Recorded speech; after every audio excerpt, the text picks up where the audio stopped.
Nagbabalik tayo sa huling yugto ng ating online viewership ng dalawang bigating noontime show dito sa ating bansa, ang Eat Bulaga at ang Eat Showtime. At bago natin simulan ang huling yugto, ay humihiling ako na pakisubscribe ang aking YouTube channel. Pakiclick ang bell notification icon para lagi kayong updated sa mga bagong video na ilalabas ko. So mga kaparokya, naglabas na po ang AGB Noontime Nielsen Philippines ng TV ratings para sa noontime show. Ito ay araw ng March 15 at March 16. Araw po yun ng Biyernes at Sabado. So matatandaan po na huling nanalo ang Eat Showtime sa Eat Bulaga noong March 1 and March 2. Araw po ng Biyernes at Sabado. At simula nang mawala ang tahanang pinakamasaya noong March 2 ay hindi na po muling nanalo ang Eat Showtime pagdating sa TV ratings laban sa Eat Bulaga. So dito, March 15, nakikita po natin yung lunchtime movie ay may 3.8%. Ang Eat Showtime ay may 3.2% at ang Eat Bulaga ay may 3.9%.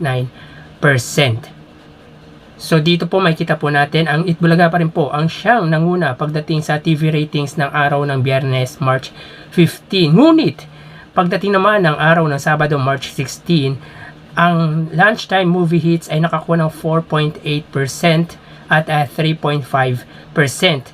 Ang Eat Showtime naman po ay 3.8% at ang Eat Bulaga ay 3.7%, which means pagdating po sa araw ng Sabado, March 16 ay naungusan po ng Eat Showtime ang Eat Bulaga ng 0.1%.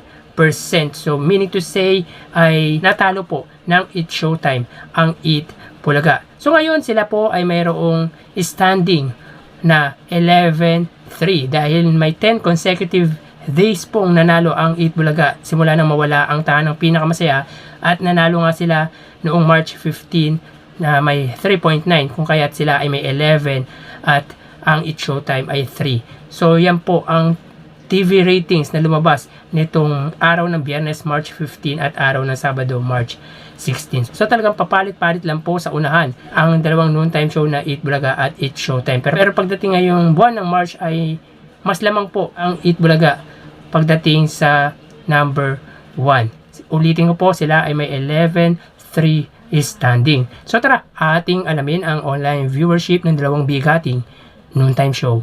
Para sa Eat Bulaga, under TVJ Facebook page may 2.1 million followers at sa Eat Showtime naman na may 17 million followers. So as of 2:04 PM, ang Eat Bulaga, makita po natin dito sila ay may 7.4 thousand viewers. Samantalang ang Eat Showtime, makikita po natin dito sila ay may kasalukuyang live viewers na 9.6 thousand live viewers. So dito ang segment po ng Eat Bulaga ay ang Pera Fee at ang kasalukuyan nilang celebrity guest ay si Boobsy. Samantalang ang Eat Showtime naman po, makikita po natin dito ay may 9.6 live viewers, at track po natin mga kaparokya ang live viewership ng Eat Bulaga at Eat Showtime. Para po sa Eat Bulaga, sila ay may 7.4 thousand viewers.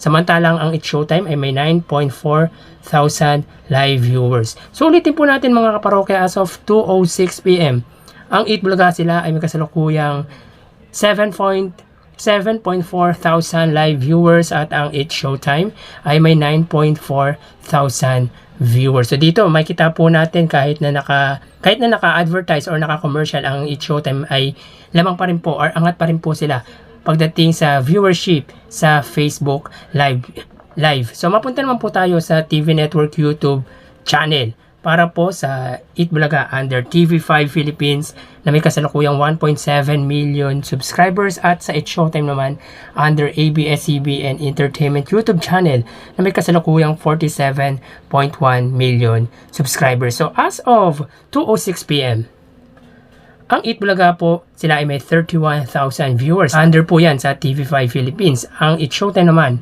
ay may 86,000 under ABS-CBN Entertainment YouTube channel. So ulitin po natin mga kaparokya. So yun po, makikita po natin na Tawag ng Tanghalan Kids na po ang segment ng Eat Showtime. So ulitin po natin mga kaparokya, as of 2:07 PM, ang Eat Bulaga under TV5 ay may 31,000 viewers at ang Eat Showtime na may segment na Tawag ng Tanghalan ay may 86,000 viewers. So dito, makikita po natin na ang ABS-CBN Entertainment or ABS-CBN ay angat pagdating sa live viewership sa kanilang YouTube channel kesa sa TV5.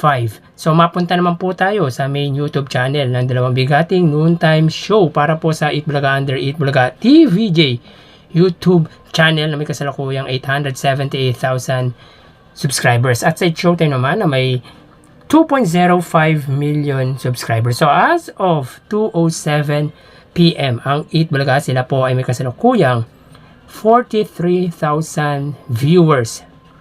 Ang It Showtime po ay may 61,000 live viewers. So ulitin po natin mga kaparokya, as of 2:08 PM, ang Itbulaga sila ay may 43,000 viewers at ang It Showtime ay may kasalukuyang 61,000 live viewers. So dito naman po sa main YouTube channel, makikita po natin na angat pa rin po ang It Showtime pagdating sa live viewership sa kanilang main YouTube channel. So bali ang total na nakuha ng Itbulaga sa unang yugto ay 119,000 viewers, samantalang ang It Showtime ay 206,000 viewers. Pagdating naman sa ikalawang yugto ng ating online viewership, ang Itbulaga ay nakakuha ng 104,000 viewers at ang It Showtime ay may 259,000 viewers. So ilalagay po natin yung link ng unang yugto at ikalawang yugto sa video nito. So ang total naman na nakuha ng Itbulaga pagdating sa huling yugto ng online viewership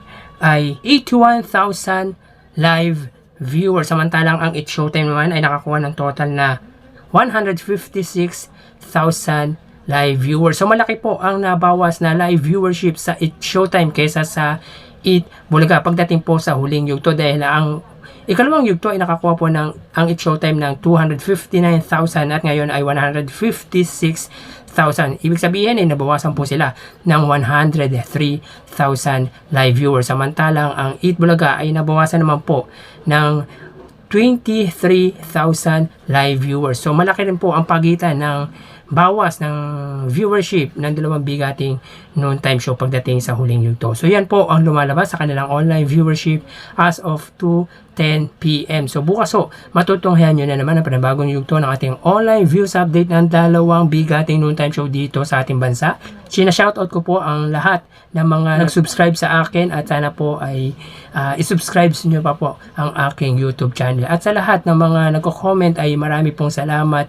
Well appreciated po yan kahit po hindi po maganda yung mga kino-comment nyo sa mga video inilalabas ko. Salamat pa rin po.